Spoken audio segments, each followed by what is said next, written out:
Pemirsa, Politeknik Negeri Bali atau PNB gelar dialog publik serangkaian Job Fair 2024 yang menghadirkan 30 dunia usaha industri dengan ratusan lowongan pekerjaan.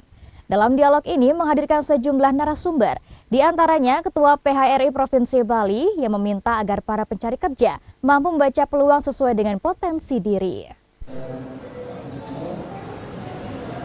Politeknik Negeri Bali gelar dialog publik yang mengusung tema memetakan tantangan dan peluang ekosistem vokasi Bali. Dialog menghadirkan sejumlah narasumber, diantaranya Ketua PHRI Provinsi Bali Cokordo Arta Ardana Sukawati, Akademisi Universitas Udayana Inyoman Sunarta, Kabid Pemerintahan dan Pembangunan Manusia Bapeda Bali Debagus Gede Wesnawa Punya, Wakil Ketua Umum Vokasi dan SDM Kadin Provinsi Bali Iwayan Padu, serta PLT Kabid Perluasan Kesempatan Kerja dan Transmigrasi Dinas Tenaga Kerja dan ESDM Provinsi Bali Iketut Widiana. Ketua PHRI Bali yang akrab disapa Cok Aceh menjelaskan ada 3 hal yang harus ditanamkan kepada SDM di Bali, yakni semangat untuk berusaha, kejelian membaca peluang hingga memahami potensi diri dan lingkungan. Dialog publik dilaksanakan serangkaian kegiatan Job Fair 2024 yang menjembatani puluhan dunia usaha dunia industri atau DUDI dengan para pencari kerja.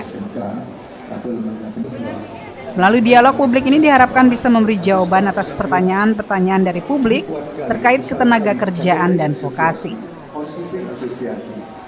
Saya kira ini kan masalah kejuruan. Tidak semua adik kita, anak-anak kita yang ingin meneruskan ke perguruan tinggi dan lain sebagainya. Ya untuk tahap pertama di vokasi cukup. Masalahnya sekarang adalah bagaimana mereka kita tanamkan 3 tadi itu. Kita mereka tanamkan spirit semangat untuk bekerja. Kita harus kerja orang Bali kan luar biasa. Yang pertama terus tingkat, yang kedua bagaimana dia bisa membaca peluang.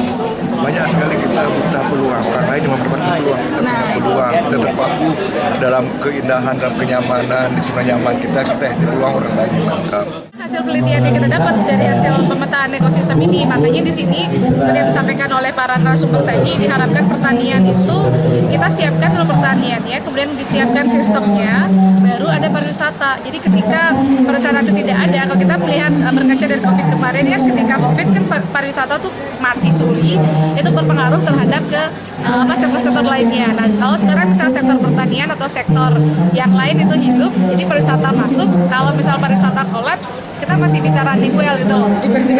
Diversifikasi ekonomi.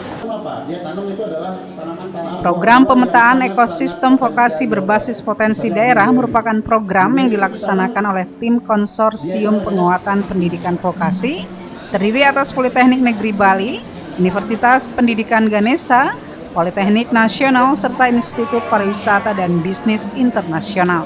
Program diprakarsai oleh Direktorat Kemitraan dan Penyelarasan Dunia Usaha Dunia Industri atau Mitras DUDI. Dari Denpasar, Bagus Alit Ainus melaporkan.